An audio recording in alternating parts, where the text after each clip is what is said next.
Bonjour à tous, mon nom est François Letarte, bienvenue sur ma chaîne JDRD30, une chaîne consacrée aux jeux de rôle sur table. Alors, une vie de rôliste, et je vais vous parler en fait de le nouveau bilan jeu de rôle jeunesse. Bon, ok, j'allais le dire. De cette semaine, une semaine encore très intéressante et remplie d'anecdotes, deux parties en présentiel de Chroniques oubliées Fantasy et 2 parties de Donjons et Dragons 5e en virtuel. Écoute, je vais essayer de rassembler mes idées et de vous raconter ça. Bon, hey, j'aime ça voir s'il n'y a pas une thématique commune à tous ces groupes-là. Ben, je pense que la rencontre avec les ombres, elle est imminente. Ça va être ça, la thématique. Alors, premier groupe Chroniques oubliées Fantasy sur l'heure du dîner. Donc, eux autres, il y a eu une montée de niveau, une première montée de niveau pour ce groupe-là avec un nouveau personnage. Donc, il y avait un petit brin d'explication de comment ça marche à Chroniques oubliées. C'est super facile, Chroniques oubliées, mais c'est sûr, quand tu ne sais pas, faut que je te le fasse expliquer. Et ça m'a fait réaliser que je pourrais moi-même faire une partie de la job avant que la game commence. Parce que, tu sais, imminemment, je le vois là, quand les personnages vont monter de niveau. Moi, c'est comme, je calcule ça par séance et présence aux activités. Puis, c'est ça, tu sais, dans le fond, je le sais que la prochaine fois qu'il est là, tu sais, même s'il n'est pas là la prochaine fois, mais la prochaine fois que le joueur va se présenter, ben son personnage va monter de niveau. Fait que je peux déjà aller jouer sur les chiffres. Il y a de quoi de fixe, tu montes tes bonus d'attaque, tu montes tes dés de vie. Puis après ça, tu choisis tes nouvelles capacités. Ben c'est ça. T'sais, la partie capacité, ça, j'y touche pas, évidemment, c'est leur choix. Mais tu sais, tout ce qui est paperasse de chiffres et points de vie, surtout que les points de vie, je les fais pas rouler, je prends la moyenne. Il y a la suggestion, c'est comme à Donjon 5 que tu peux prendre la moyenne ou les dés. Ben, Chroniques oubliées le proposait déjà bon, avant la 5e édition. Fait que c'était le même principe. Fait que là, c'est ça. Fait qu'autrement dit, je pourrais faire ça. Ça m'a pas un peu fait réaliser ça. Et là, j'ai commencé à mettre en place le fameux jeton de droit de parole. Fait que c'est, tu sais, j'expérimente. On s'entend, là, ma vidéo que je parlais, que je mettais ça en place. J'ai eu certains commentaires, certains échanges. Mais là, c'est ça. Faut se mettre en contexte. Évidemment, je le fais pas avec tous mes groupes. Je le fais avec mes 2 groupes de Chroniques oubliées parce qu'ils sont 8. Fait qu'avec eux autres, j'ai essayé de mettre le jeton. Bon, c'était un petit peu... ça marchait semi, là, tu sais. Disons que, tu sais, je prenais des notes sur ce qui se passait parce que quand même, je pense qu'il y a une bonne idée derrière ça. Puis qu'est-ce qu'ils ont fait, en fait? Une première, peut-être, réelle interaction avec les gens du village. C'est le fun parce que dans le groupe, il y a comme une dualité. Tu sais, puis il faut essayer d'expliquer ça, mais tu as 2 personnages qui représentent vraiment comme le mal et la mort. Tu as un chevalier de la mort et un nécromancier. Puis de l'autre bord, tu as un paladin et un guérisseur.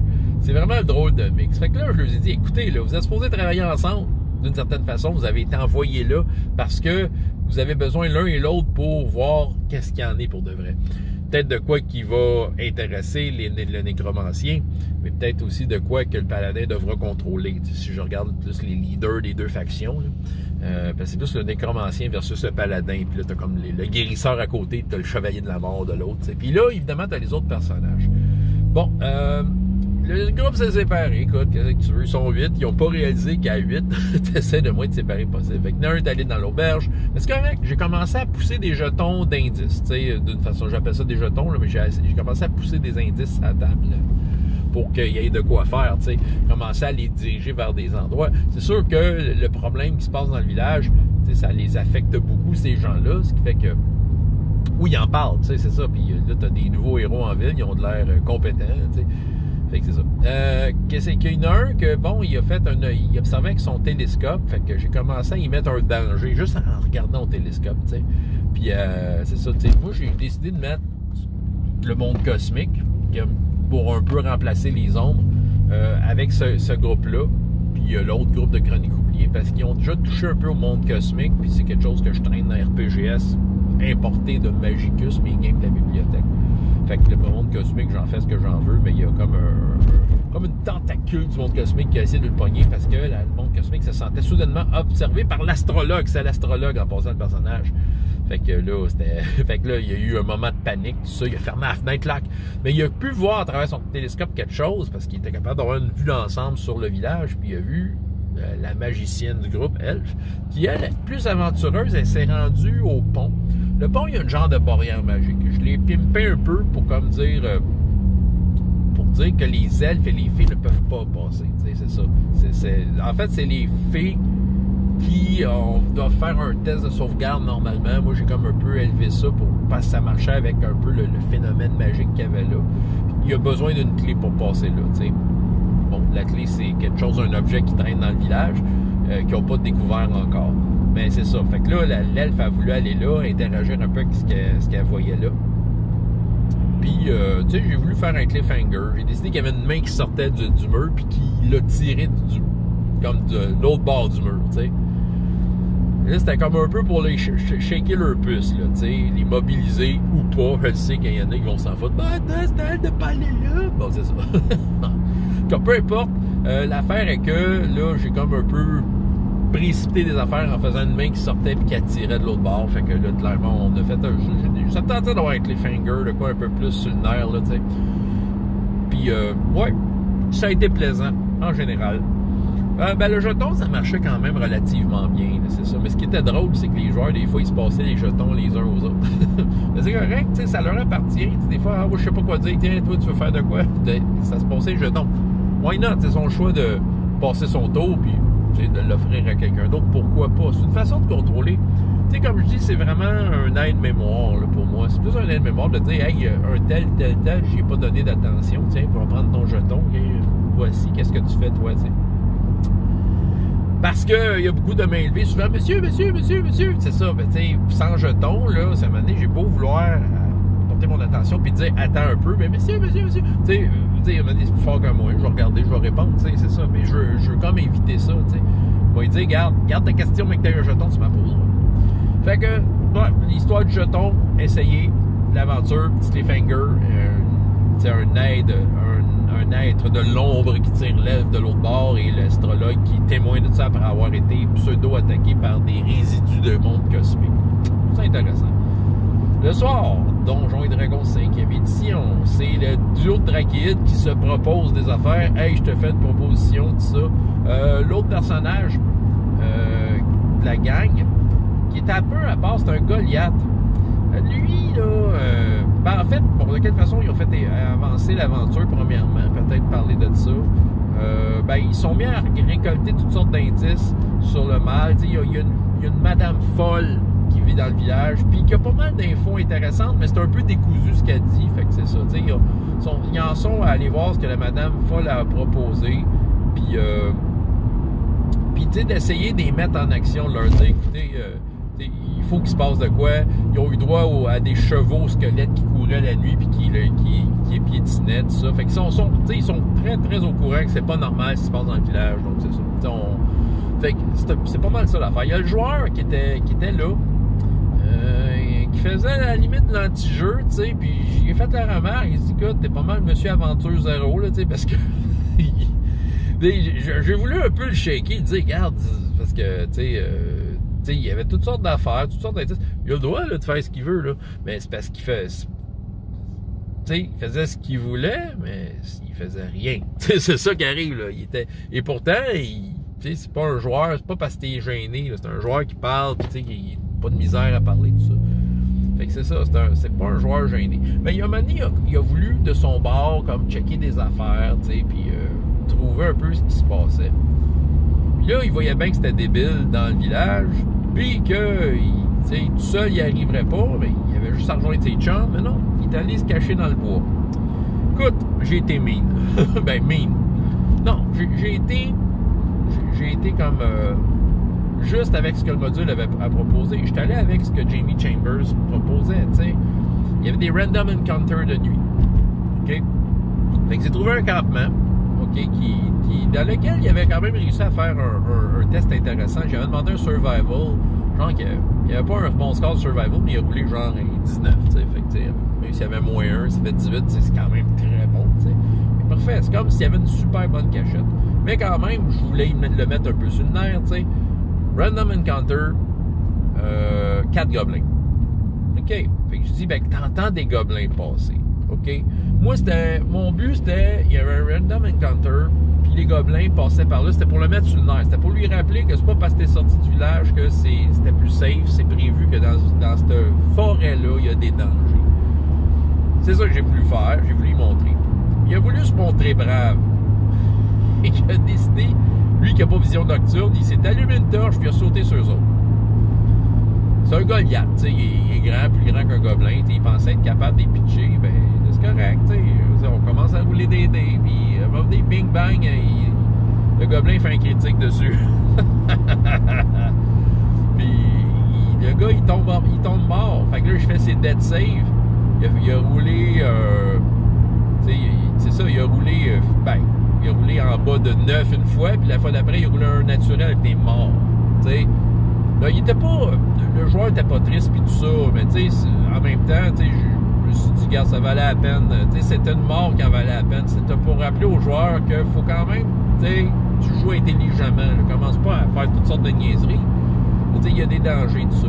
Puis les gobelins, sincèrement, je leur ai fait un test comme de wisdom, puis ils l'ont pas trouvé, le Goliath, techniquement. Il faisait juste que passer par là.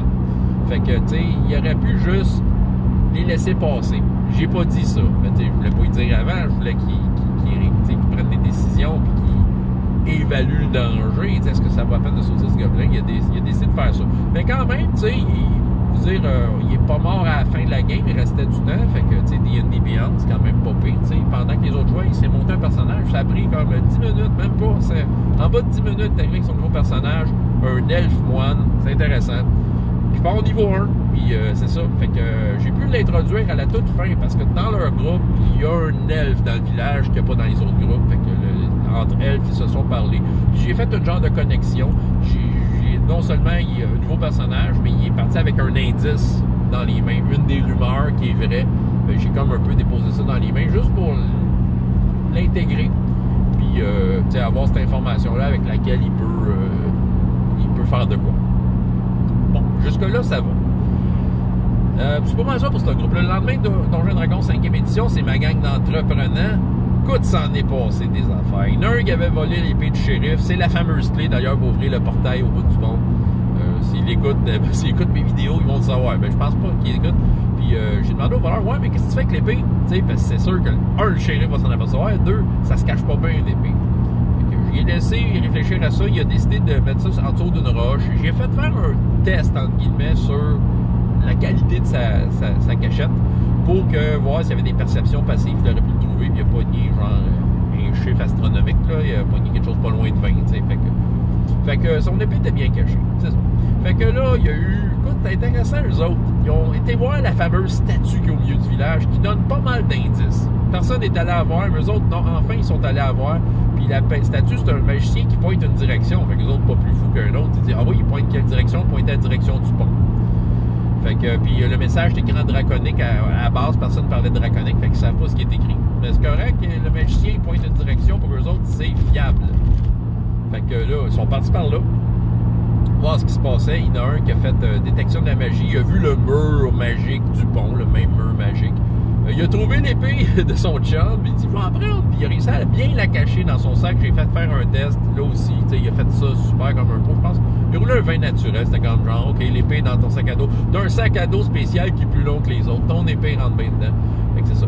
Ils ont analysé l'épée, le pont, des inscriptions. Sur l'épée, il y a une inscription qui apparaît et sur le pont et sur la statue. Ils ont fait des liens. Ils ont fait des discussions en groupe. C'était bien le fun. Ils ont, on va à la taverne discuter. Je les ai laissés discuter à un moment donné quand les discussions s'estompaient. J'ai envoyé la vieille Madame Folle leur donner l'information. Soit ça passait à la vieille Madame Folle, elle a perdu son enfant. Bon, tu sais que c'est ça. Puis ça leur rapporte aux autres. Puis là, j'en ai profité pour regarder leur backstory. Il n'y avait pas d'orphelin. En tout cas, ou du moins, il y en a un que, tu sais, pour son backstory, ouais, mais mon frère s'est fait enlever par des ombres. Fait que, tu sais, j'ai comme un peu intégré ça. Puis, tu sais, c'est comme les villageois ont été témoins d'affaires de leur backstory, tu sais, ce qui se rajoute aux rumeurs, en fait, aux rumeurs qui étaient déjà là. Fait que les autres, ça les motivait encore plus. De plus en plus, ils voyaient que, ouais, il faudrait traverser le pont, mais là, il y a une barrière magique. La fille essaie de traverser, elle se fait éjecter. T'as un Nassimar que lui, tu sais, il n'est pas affecté par ça. Il voit que, bon, la fille passe pas, mais lui, il passe. Puis en tout cas, ils font des expériences. Ils examinent le pont et ils entendent loin dans la forêt des pleurs de femmes. le Blood Hunter sent que c'est des pleurs de mort, puis la fille sent que c'est des pleurs d'un personnage féerique. Fait que ça, pour eux autres, ça a été un peu le cliffhanger de tout le groupe, mais pendant ce temps-là, les autres sont intéressés au fameux moulin hanté que l'autre gang avait visité avec une ombre. Puis ça a bien été, en fait, finalement, eux autres, parce qu'ils ont sorti l'épée de shérif, puis l'épée de shérif était super efficace, t'sais. Fait que c'est ça qu'ils ont découvert, ils ont pu découvrir que c'est ça, que l'ombre pouvait être détruite avec des armes magiques. Ça a été leur découverte. J'ai décidé de laisser un objet là, qui appartenait aux frères enlevés. T'sais, pourquoi pas planter des graines de choses qui relient des informations.